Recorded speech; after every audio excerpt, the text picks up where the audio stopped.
ಇಡೀ ರಾಜ್ಯದ ರಾಜಕೀಯ ಬೇರೆ ರೀತಿಯಾದ್ರೆ ಬೆಳಗಾವಿ ರಾಜಕಾರಣ ಬೇರೆ ರೀತಿಯಲ್ಲಿ ನೋಡೋದಕ್ಕೆ ಸಿಗುತ್ತೆ. ಕಾರಣ ಎಲ್ಲಾ ಕೂಡ ಅಲ್ಲಿರೋ ಕುಟುಂಬಗಳು ಪ್ರತಿಷ್ಠೆಯಾಗಿರೋದೆ, ದೊಡ್ಡ ಕುಟುಂಬಗಳು, ಪ್ರತಿಷ್ಠೆಯ ಕುಟುಂಬಗಳು. ಹಾಗಾಗಿ ಚಿಕ್ಕ ಪುಟ್ಟ ಎಲೆಕ್ಷನ್ ನಡೆದ್ರೂ ಕೂಡ ಬಹಳ ಪ್ರತಿಷ್ಠೆಯಾಗಿ ಪರಿಗಣಿಸೋದು ಆ ಭಾಗದಲ್ಲಿ ಎಲ್ಲಾ ಫ್ಯಾಮಿಲಿಯವರು ಕೂಡ. ಜಾರಕಿಹೊಳಿ ಕುಟುಂಬಕ್ಕೆ ಅತಿದೊಡ್ಡ ಮುಖಭಂಗ ಬೆಳಗಾವಿಯಲ್ಲಿ ಎದುರಾಗಿದೆಯಂತೆ.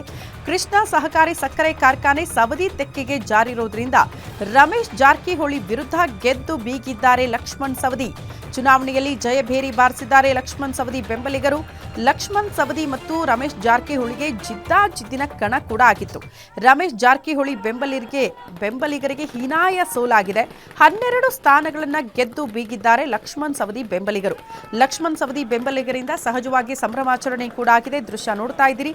ಹೈಕೋರ್ಟ್ನಲ್ಲಿ ಕೇಸ್ ಇರುವ ಹಿನ್ನೆಲೆ ಫಲಿತಾಂಶ ಮಾತ್ರ ಘೋಷಣೆ ಆಗೋದು ಬಾಕಿ ಇದೆಯಂತೆ.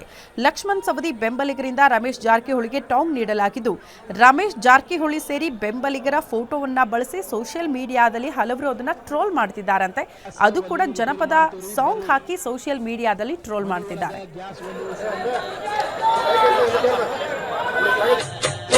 ಬಿಟ್ಟು ಕಳಿಸತಾರ